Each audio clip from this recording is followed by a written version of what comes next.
Hello and welcome to another episode today with my beloved, dear friend, Sri Namaste Moore. I love you dearly. Oh my God. Oh my God. And I will soon introduce you properly to those who still not aware of who you are with all of your magnetic and majestic presence. But I want to share with the people who are entering the podcast today. Namaste and I cannot meet for less than 2 hours conversation. Schedule something like short, it goes to 2 hours. Whatever we exchange, there's like ripples of, but can you see that? Do you see that? Do you feel that? How do you translate that? How do you feel that?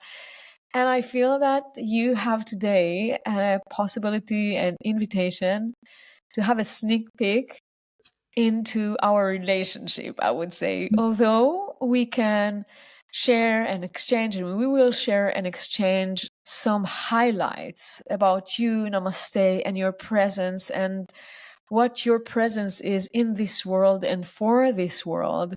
And yet it's still a conversation between us. And I love our conversations. I love our friendship. I love you so much. Oh my God. So, for those of you who are not still aware of who is Sri Namaste Moore, she is the feminine channel and she is the feminine alchemist. I would also add that she is a feminine activist, but not in a sense of activating woman to do something, but rather activating the feminine inside of you to come forth and lead and be present in your life. She is a mother of 8 adults. Take a deep breath. Indeed. And she is in generations, in a lineage of prophets. So genetic lineage of prophets. And there's so much more to say. You started, when we were chatting just before, you started like bringing your energy about what you are doing. And you took a phrase, you said, I bring together a man and woman. And I said, no, that should come in your vibrations, in your frequency. I'm not going to say that because let the people get the download they deserve. Absolutely. Thank you so much. It is such a joy to be here and to share space in physical proximity with each other. I feel like we are always sharing space in the non-physical. We are always in frequency, alignment, vibrational connection, but it's nice to be here in this form. So thank you. So a core part of what I am here to do is to return men and women to there was a wound, a breaking, a separation between men, the field of men, manhood, masculinity, and the field of women, womanhood, femininity. And it created this fundamental distrust that the vast majority of people, in my experience and observation and in my inner knowing, are carrying with them. And part of what my purpose is, why I incarnated, was to heal that and bring about the return to each other, that we are complements in the most divine and holy sense of the word. Yeah. Oh my goodness, it's so beautiful. And what comes to me is how much this human love is one of the greatest medicine we are all craving for. Like the nature is craving for honey, for this elevated sweetness. Us as human form, our elevated sweetness is this deep love that brings things into wholeness as an experience. Absolutely. I believe that. I believe that. And I believe that the return of men and women to each other and of this fundamental sense of love and trust and connection and even need for each other is the foundation of other things that we see attempting to happen. Let's accept each other in our diversity. Connection with men and women is a prime example of that. Men are so different from women. We are so different from each other.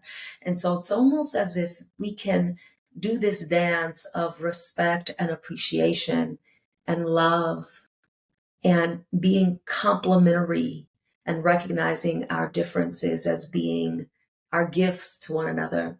If we can do it there, it's easier to do it in other places. Really is. So true.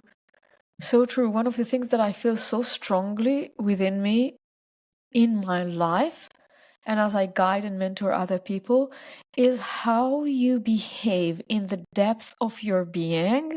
This is the only way that your business, your life, your relationship will be. It's the only way. There's no way that you are one person inside your relationship, your intimate love relationship, and another person in your business. Absolutely. I believe that 100%.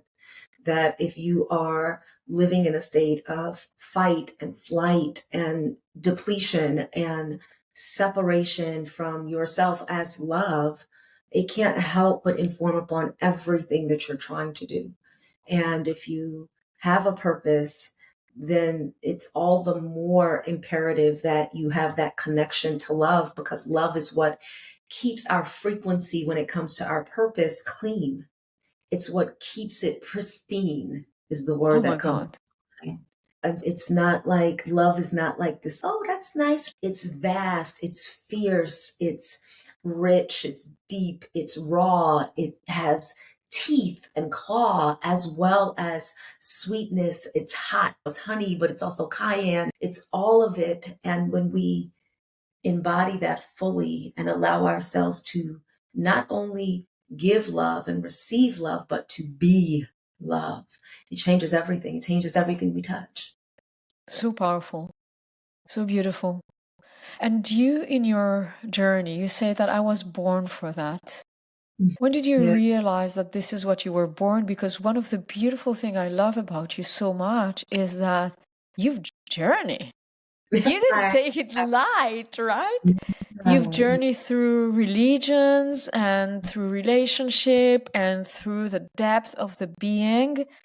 Yeah. And while you are so much journeying in such a depth and such a commitment, you're also so solid and strong in your connection, in your true connection beyond religion, beyond faith, beyond relationship even. Yeah, that's really fascinating. I grew up a born again Christian. My mother joined the church when I was about 6 years old.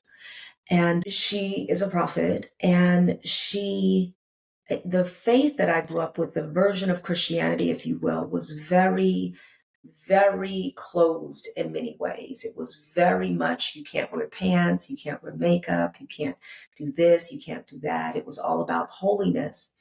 And so it was very constraining in many ways. But I'm always thankful because there are so many gifts that I received in that journey. And I stayed in that faith, and I was a minister and a pastor and ordained as a prophet in that faith. And I had this, epiphany, if you will, that there was something missing, an element, an aspect of my understanding of the divine that I did not see met in that particular faith for me. And so I began to question. And in my questioning, I went to the only sacred text that I really trusted at that time, which was the Bible. And so I began to really go back and back. And so, of course, to me, it's not surprising. But when you begin to really research, you're going to go to the original people of the book, which is Judaism. And so I began a process of conversion to Orthodox Judaism, which is a long process, especially if you don't live somewhere like New York or something like that has a really big Jewish community. And so I began to live, you have to live it. So I began to live Orthodox. I began to be observant, is what it's called. And I lived that way for a number of years. And I was going through a divorce at the same time. And so I always knew from the time I was a child that love was the most important thing to me. I always focused on it, always focused on love. I want to love. I want to experience love. And it was always, interestingly enough, even as a little girl, it was always about men and women. Always. It's so fascinating when I look back on it. It was always like I had books with dresses and I can't wait to get married and I can't wait to be a wife. And I love men and I could always understand them. And so that was really interesting. So when my ex-husband and I were going through our separation and divorce, and I was going into this practice of Judaism, and as I got closer and closer, I began to hear the divine say to me that your husband is not Jewish. And it gave me pause because I'm on this process. I'm in this journey. I've been devoted to it. I'm doing the thing, and he's not Jewish. And so what I felt at that moment was that I needed to make a decision. I felt that impressed upon me if I was going to complete my conversion, knowing that I wasn't going to end up living 100% observant, because I knew that I will follow whoever the man is that I'm meant for. I will follow him no matter what. And if he's not Jewish, then I'm going to follow him. And so I knew I would not live observant. And so I had to choose if I was going to continue and complete my conversion knowing that, or if I was going to choose love in a different form. And so the divine and I have conversations. So it's not only that I hear from God, but I speak to the divine very closely. And so I said, what am I supposed to do now? Where What have am you I, led me? what am I supposed to do with this? What am I supposed to do with this? And the divine said, I never said you had to convert. And it was like, and that seemed to me to be the natural thing. I'm studying this. I love this religion. I love the practices. I love the form. I love everything about it. Obviously, this must be. And then because I have the opening after 4 years, I finally was open enough to actually be able to hear that it is not necessary for you to have a religion, for you to have a relationship with me. And so at that point, I still studied other religions. I still found other practices, and I am always finding things in every faith, in every expression, every major religion and the minor ones that I love, that feel tender, that feel like expressions. But what the divine showed me was that more important was the fluidity of my relationship, and that I did not require, my soul, my being did not require a specific form for that relationship. And I do believe that's a very individual thing. Yeah. Everyone doesn't necessarily feel that same way. Some people feel, and I felt very held by the container of specific structures, but I got to a point where it no longer served. It actually began to feel somewhat confining and constricting from where I felt my own soul's journey wanted to go with the all that is. So yeah. This is so beautiful. I have several insights that I want to share with you. But before that, I want us to go a moment. Do you remember the story of your man asking you for breakfast? Oh, the bacon story. Okay, so when I finally, it wasn't actually that long after this that I did meet my husband, the man who became my husband. But I say he was always my husband because we've traveled through lifetimes together. We've done this so many times. And I was still, even though I had decided I wasn't going to convert, I was still doing certain things, one of which was eating kosher, or as kosher as I could. I'm in Texas, so go figure. And I had not touched any pork in years. I kept my cabinets in a very kosher fashion, separated and everything. And so my beloved was coming over, and I asked him what he would like for breakfast, what he enjoyed eating. And he told me bacon.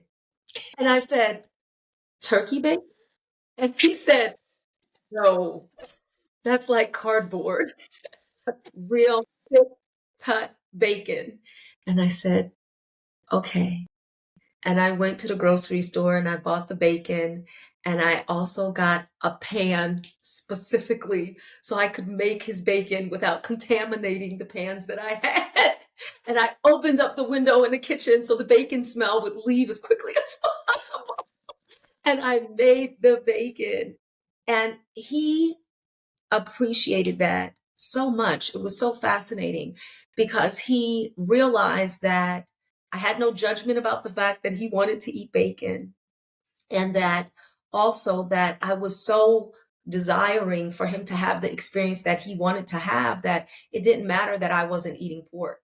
Interestingly enough, and I don't know if I shared this part with you, Homaya, Tell a me. few weeks later, I was asking where he wanted to go for dinner, and he said, let's go over here. And it was a restaurant that has a lot of surf and turf, mostly surf, mostly seafood.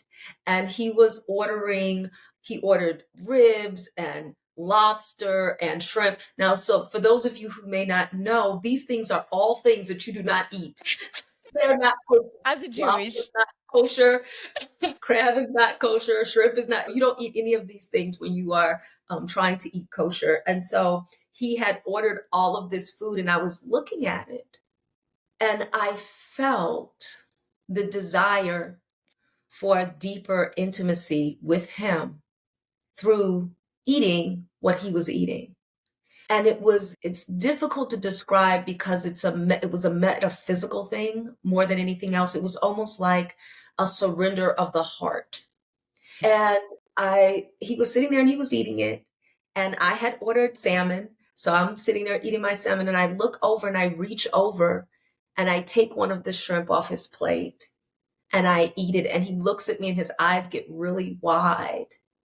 And what are you doing? And I was like, it doesn't really matter. It doesn't matter to me. It's not as important that I hold on to this. Because in reality, once the divine tells you that you don't have to, then you realize that you're only doing it because you feel you have to. And for me, it was an expression that I didn't. And so I ate some of the shrimp and I took a little bite of his rib, and he was just staring at me and he was like, I'm going to go to hell. Who said? He said that? He said He that? said that. He said that. He was like, well, and I was like, why are you saying that? And he said, because I took this Jewish girl and I've got her eating non-kosher. And I was like, no, you're not making me do this. This is entirely a decision. It's a choice. It's a step in closeness. It's a step in removing the barriers where I am trying to stay separate in what I believe. And it's important for me. And it felt really good. It felt really amazing. And yeah, so that's how I started eating non-kosher again. My God, it takes me to a situation when Yuval and I just got together. We started traveling the world together. And he was doing jewelry. He was doing like silversmithing and jewelry smithing. So he's a manager and he's like doing almost everything. But he was really doing it professionally. Have very beautiful line of jewelry. Very, how would I say, extraterrestrial. That would be the design. But he would do things like he would look at seeds and different materials, tiny materials, and so on. And I remember at that time, we just got together. I remember the way that I could see his eyes, the way that he looked at things that were small. And that, I said to myself again, I want to know him through that. And I started going with my camera and starting making photography, like a macro photography, like you take tiny little things and you make them gigantic through your camera, through your lens. And that was something like that was a huge hobby. I think that I was doing it like more than 10 years. Wow. And it really feels the same in terms Yeah. of frequency of what you're saying. Now, do you know what I wanted you to tell the story of this? Of course, it's a funny story, but not only because of that. It's one of the things that I so love about you is that it is clear that you are anchored at the depth of your being. It is so clear. You are there.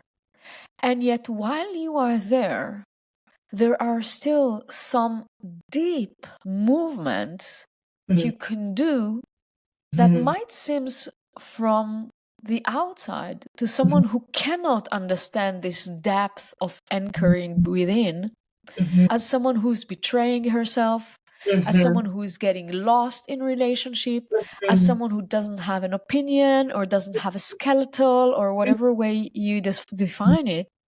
And Yeah. while it is impossible to say that about you, Mm-hmm. because there is such an uninterrupted presence, Mm-hmm. and your wisdom is so active. Like, I feel that the reason that we have such a deep conversation, and that I love having those conversations that we have with you, is that there's no one word, there will be no one theme that we will exchange that will go flat.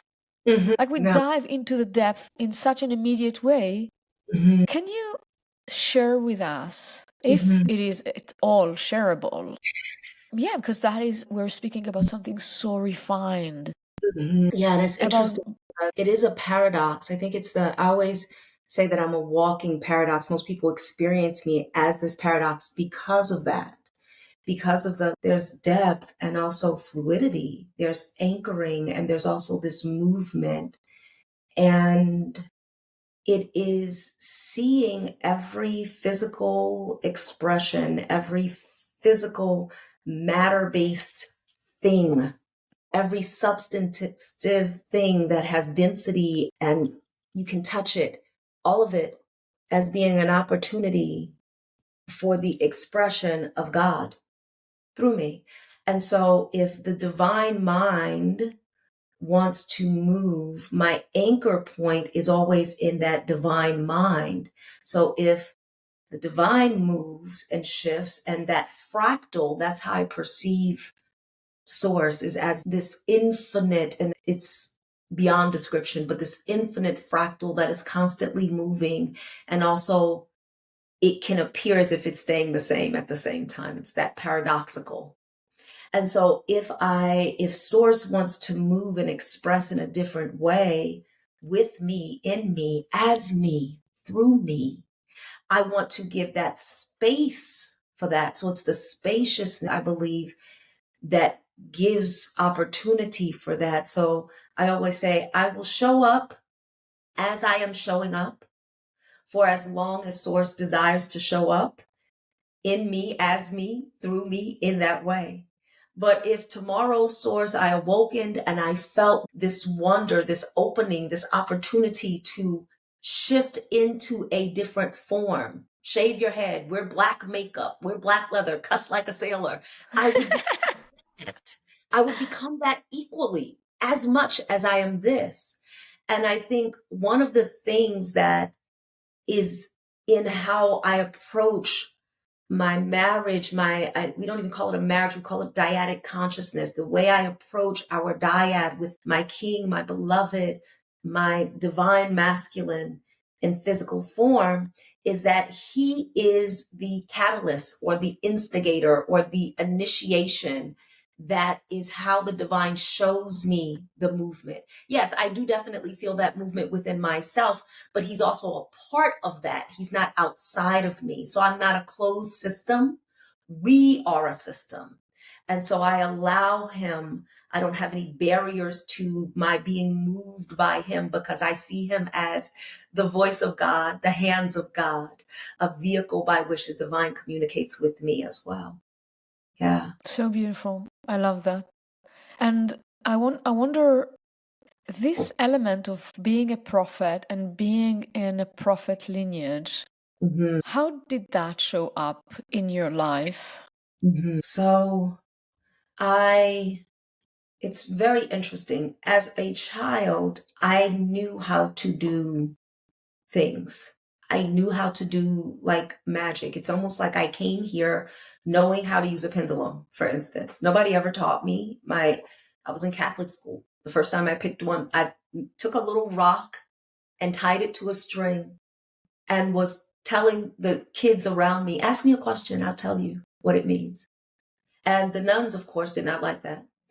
Sure. I hope it's okay that we're laughing. They did not appreciate that at all. And so my mom was like, don't do that. And where did you get that from? And it was like, I don't know. It just is as normal and natural to me as breathing. Stones would talk to me. Crystals would speak to me. I commune with the trees. It was very magical. And I wasn't at that time, because my mother did not join the church until I was 6. So I did not find out about how this prophetic lineage worked in our family until I got a little bit older. Because when my mother joined the church, and within that construct, that gift is called prophecy. Before that, because we are Creole, my grandmother would have been called a seer. My great grandmother, my great grandfather would have been called a priest, a voodoo priest, because Creole people practice voodoo. And so there was always this knowing they were the people who other people would come to for insight, for knowing, for divination, for healing, for the movement of things. When my grandmother was a little girl, she got burned in her face. And my great grandfather moved the burn from her face to her backside so that she wouldn't be disfigured, literally moved it. So there was always this magical, some people would call it witchy, some people would call it prophetic, some people would call it seers, divination, oracles. There was always this auricular capacity. Yeah. And Some people will call it connected. just connected. Exactly. It was always there. And so when I was a child, after the making a pendulum and things of that nature, I began to have migraines at the age of 6. And they were full on migraines. And many adults would say, you can't have migraines, you're just a kid. It's impossible. There's no reason for you to have a migraine. Of course, this is a different time. I'm not as young as I look. Yeah, there was still, like, who says that? This was a different time. Adults thought a lot of things. So it was like headaches were something that adults had because they had stress. You don't have stress, you're a child, therefore you don't have a migraine. But I would have full on migraines. And in that state, in that migraine state, was where I first began to have different hearings and seeings and things like that. I would have to be in a darkened room, and I would wake up and I would have this just knowing about certain things. I began to have dreams, even when I wasn't having migraines. I would have dreams that were prophetic and that would come to pass. I began to have adults come to me to interpret their dreams, to tell them what I saw, what I felt about what was going on with them, whether it was spiritual. My gift would often take the form of through the body. So I could feel what was going on with a person's body, and through feeling what was happening with their body, I could also feel what was happening with them in other areas, what that meant. My gift feels like a living embodiment of as above, so below. So often how it shows up is a knowing about something that is very physical, very tangible, almost seeming like it's mundane. But through the portal of the mundane, I receive insight and understanding and literal sight, hearing, sound, sometimes feelings, senses. I smell things of what is happening in other realms, or spiritually, emotionally, energetically. And it is very much, many times, in the realm of foretelling. So it's not always what's happening with a person right now. Many times it's what's coming, what they're being directed into, where they're going, what's going to happen. So I often tell people, when I say something to you, just hold it, because you may not originally and initially feel resonance with it because it hasn't happened yet. So sometimes you have to hold it and see. Time will tell. I've had things come to pass years later, and people come back, because when I said it, they were like, I don't believe that. That doesn't feel true to me. And I go, okay, because it's not mine to decide. I just give the message. And then they come back years later and they're like, oh my gosh, it was exactly as you said. And so it has not always been an easy gift to carry, but I'm thankful for it. Yeah. Yeah. Yeah. This is important and beautiful. And again, I'm asking about that exactly because of the foreseeing quality.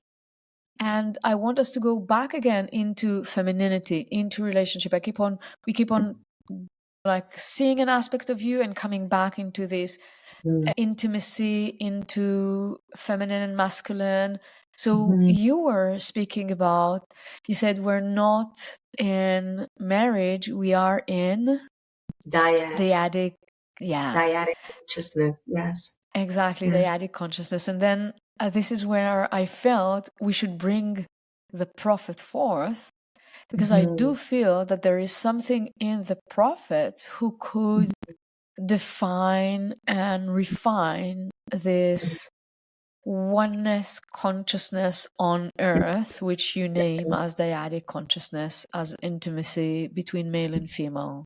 Can we say Yeah, that? Is it? yes. So dyadic consciousness is the evolution.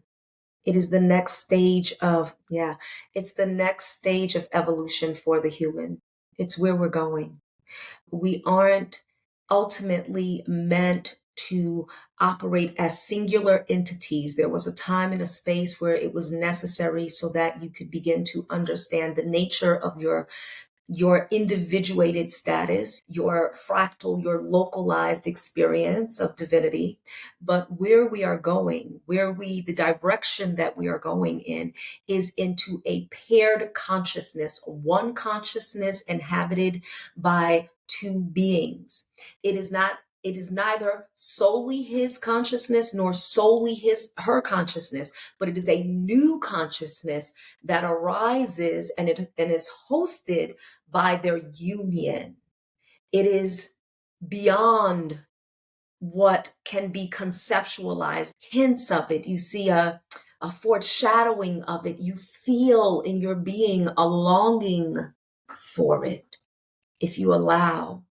But we haven't fully felt and experienced the stepping into it. But there is beginning to be little popcorns of boop, boop, like when popcorn begins to pop, of those who are beginning to journey into that, to journey into first dyadic orientation. I am choosing to orient with you in our own field. And then from there, that surrender piece, I am choosing to surrender to oneness and to love through oneness. And from there, the birth, right? The encapsulation, the crowning of dyadic consciousness arises. This has been locked in, these codes, these master codes have been locked in my husband and I for thousands of years.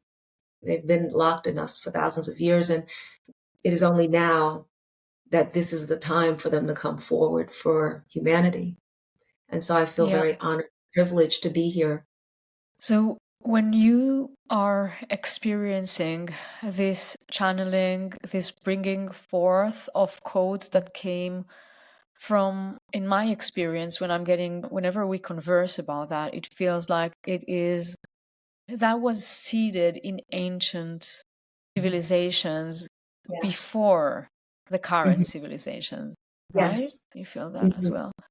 Yes. And that moves me into another part, that because I had a conversation with another dear teacher and like a friend and a colleague, a co-teacher, and we spoke about archetype, the archetype, and not the patriarch, not the matriarch, but the archearch. When you hear that, it's just because that was one of the conversations that I had today. And I said to myself, now listening to you, I'm saying to myself, it's not a coincidence that this is the frequency of the two recordings that I'm doing today. Of the recordings that I'm doing today, we have that. And there's a lot of similarity. Yes. There's a true transformation to go beyond this form that things are showing up as. It's this current form in the collective it's empty. It's almost like a husk of what it used to be, of what it could be. And that is necessary, because as the snake grows and expands, it must shed the skin. And so the skin that at one time was so useful now becomes paper, basically. It becomes useless. And that willingness to allow old paradigms to become useless to us is the hardest part, because in order for this to be born, something else dies. Some way of doing things dies. And I was talking to a client recently, and she was talking about self-love. And she was asking me something that I was imparting to her, because she said, I've worked so hard on my self-love. And I said, do you know that there is something that lies beyond self-love? And she was like, wait, I need to just sit with that, because that never even occurred to me, that there was something beyond self-love. And that's what we're moving. There's something beyond fighting against the patriarchy or male power. There's something beyond feminism. There's something beyond this battle of the sexes that has been going on. There's something so glorious that desires to, I see it when I close my eyes, I see it. I used to be a doula, and I can remember women crowning, when the baby crowns and you see just the top of the baby's head. It's just hair. That's it. That's all. That's what I see, is this crowning of something. And in that moment of crowning, when a woman is giving birth, they have something called the ring of fire, where you experience this burning, where you feel like you will be split apart. It's too much. It's too big. I'm going to be split apart. And it's that moment, that it's a literal moment. And then the baby's head slips out. And it's when we're in that moment that we tend to want to contract and kind of hold on to what was, because I'm so afraid of what this crowning, what this birthing will do to me. Will it tear me apart? And I always say, if it tears me apart, then so be it. So be it. I have such a hunger and a thirst and a love for the expression of the divine that I'm willing. Yeah. And I'm listening to you with a full body shivery. And I can hear this transmission in so many layers. I hear that on an intimate love and really opening to true love, not superficial love, not an interest love, not an exchanging juices love, but really, like the real alchemical, the real alchemical connection, that I have a space for the individual and have a space for the union. But I'm also listening to this description that you're describing, and I can literally see that this is where we are in terms of, civilization. This is where we are in terms of civilization, because we are here having a conversation about surrendering into forms of love as they are appearing in your life, and trusting yourself fully to disappear in this form of unities, in this form of connection. And we have that. It is in this space now, in this conversation, and I believe that whomever is listening can feel that. And simultaneously, we do know that the matrix is folding and folding itself again and again, and it gets more and more complex, and people are getting lost in the seduction of separation, the seduction of hatred, the seduction of being against, and losing the identity of who they truly are, losing their singularity, as I love saying this word, like losing your imprint by buying an illusionary idea of an external identity that you're taking on yourself. So I'd love to have your wonder, your love, your grace upon this vision of what we're doing as civilization, because it's almost like, as someone who doesn't dive into a spiritual practice and into a connection with his depth will listen to this conversation and you look at the news and it's almost like it's a contradiction. Yes, absolutely. Of course it is. Of course it is. And I hold a belief, and I'll share it with you. And maybe someone else will feel like they want to grab that belief as their own. But it is true of things that when something is in a neutral point, when it's like in this, it's a still point. In order for transformation to occur, we must have intensity. that intensity does not always happen in the ways that are beautiful and lovely Yeah. and ascended. Digestible for us. But connect, they're digestible. They aren't always. Many times that intensity creates a duality. And I make a distinction between a duality and a polarity. A polarity complements, a duality often does this. So oftentimes it will create a duality where there are those who believe in love and joy and connection and peace and all of these wonderful things.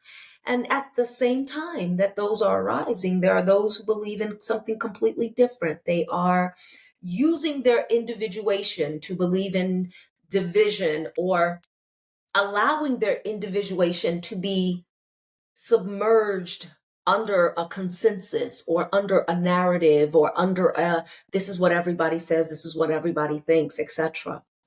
What I find most fascinating about that is that the further you go into the negative, the easier it is for you to flip. Because at some point, it's almost if you go far enough, you'll pop out. You'll pop out to the other Yeah. side. You're gonna. So when I look at someone and they are just like, this is all. I watch them and I'm just waiting for them to go far enough because you're already so far on that end. It's almost like, keep going. Yeah, I get it. Go ahead, go. Because it's if you keep going, eventually you're going to flip to the other side. You're going to flip to the other side of your own ridiculousness, if you will, of that belief. Ultimately, only love exists. Ultimately, only intelligent infinity exists. God, source, whatever you call that, only that exists. So therefore, you will get this lifetime or the next. I observe those who are choosing a different path. And I believe that part of being in this space in this time where we have new bodies that have been installed, we've got a digital body, we've got a quantum body, we've got all these new energetic bodies that have been installed into us. I believe that a core part of that, what is happening is that we are literally living in a multiverse where we're inhabiting the same planet, but we are not all inhabiting the same realms. So what is growing up is there are people who are living in a world of division and war and battles and hate. And it is a world of their own creation. It's a world that they are locked in, and they will jump out when they make that transition point. And then there's others who are living in a world of peace and elevation. And I think it's easy to begin to judge like those people who are living in the realm of love and joy, and they can almost seem you just got your head in the sand. You're not dealing with reality. But it's just that my experience of the infinite levels of reality that I could occupy, I've chosen this one. Yeah. That's it. I like this one. And this one pleases me. I enjoy it. Yeah, I echo. I had a conversation with someone when she was saying, like, why did you give up everything for God, for the love, for this? When I gave up, I didn't know even to what am I giving up? I said, I give up. And I said to her, like, this is entrepreneurship. It's like you need to know what to invest in. Yes, absolutely. Absolutely. You need to know where would you be alive. Yes. Because the story will give you some satisfaction and some experience, but that will always keep you on a run to fuel it more and more, that it will go another day and go another day, but not necessarily will give you this internal, lucid inner bone, this crystal that is permeating vitality, like this life force. Who gave you life? Who is this life force? What is this life force if not divinity itself that created that? And whether you go into this exploration, you say either this lifetime or on next lifetime, in my perception, it's we all gonna get it. Yeah, exactly. You all gonna get it. There would be some who will get it the day that they will die. Yes. Suddenly it clicks. Oh, I got it now. I got it now as I'm ascending. I'm now unplugged from the game. I'm unplugged and now I'm this moment of seeing the game. Wow. I Oh. believe, I believe that. I believe that so much. And it's never too late. It's, yeah, you'll get it. Maybe you'll get ready to take your last breath, and housed in that last breath is, got it. And then it's perfect. It's There perfect. would be a moment. Yeah. There's a perfection that's permeating it all. And I really believe in that perfection. And I believe that perfection is a great mystery. So we don't always perceive that perfection from the level that we are viewing it. If we desire to perceive the perfection, oftentimes, if we can't perceive it, we will need to change position so that we have a different perspective. I'm approaching it from a different angle. And because I'm approaching it from a different angle, I can see something that I could not see before. So you take something like this remote, for instance, and you are looking at it and you can only perceive this. That doesn't mean that this doesn't exist. There's something Yeah. else on the whole backside. So you're like, I don't see how I can do anything. I don't see how anything. It's just a flat black rectangle. And it's, yeah, but on the other side, if you just change your view a little bit on the other side, there's a whole lot of fun happening. Yeah, exactly. And then more and more unfolding dimension, because once you discover the second side, then you only at that place will be able to discover that actually there's other dimension in it and there's more dimension, and that will keep unfolding, and you will keep on holding and experiencing, and that will become natural to you. Like you were mentioning today something that I really loved, that you said something that the prophecy was tangible. And I feel that if you don't dive into this activation of your psychic abilities, people cannot get. I had so many people are, "Well, how do you see the aura?" And they expect to see this, they expect to hear Yes. it or to sense it, like it is indeed like this control panel. No, if it was like the control, it's not that I'm going to take something that you haven't seen and then, oh, here it is, you didn't know. No, it's not like that. It's not something that I'm adding to the picture. It is a layer. It is a whole new picture. Absolutely. Open up to it. Open up to this whole new picture. Namaste, Yeah, my love. We come to completion, but of course we cannot come to completion, you and I. of course. Impossible. Mhm. We're going to come to completion. And I feel so strong to bring in this presence, this moment.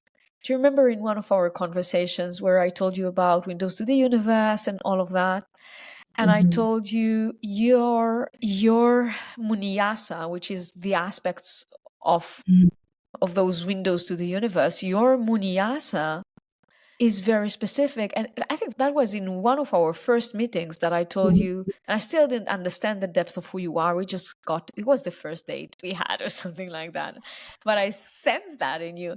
And I said to you, your munyasa is, the dominant munyasa is mastering paradoxes. Remember, I told you that.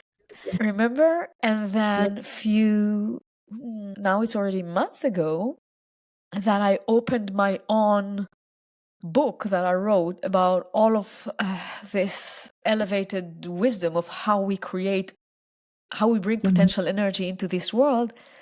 And under mastering paradoxes, I found your name, Namaste. Yes. And I remember I was looking at it and I said, wow, like I wrote that 5 years ago before knowing this woman. And here she is in my own book, her name in my own book. I feel like I want to bring that into our beautiful space. That is so powerful, that there exists a part of us that exists outside of time and transcends time. It's so beautiful. God. Yeah. I know, my love, I know that we know each other for now. Whomever want to fill up the sentence can do that in his own responsibility. Beyond time was even invented, I would say. Absolutely. We've danced a long time, many dances together. And I love it. I love it. What a nourishing, beautiful conversation. I truly wish to believe that there are a lot of people being nourished from this conversation, for knowing that those conversations exist, that those mutual transmission, deep friendship and activation of wisdom between people who still never met, still physically. Not yet. Not yet. Not in this lifetime. Yeah. And that I'm sure that the listeners are inspired from your majestic presence, your wisdom, your depth, your... No, underestimating word can be courage, but the real word is truth. I love you, my dear beloved friend. Thank you so much for being in this podcast. It's been a pleasure. Thank you so much for having me. Thank you. It's beautiful. Practically, you're going to find all of her details below. That would be a delight for you. Just to be in your presence, start reading her post, seeing and feeling her teachings, and dive as deep as you are called. I love you. Thank you so much for your presence.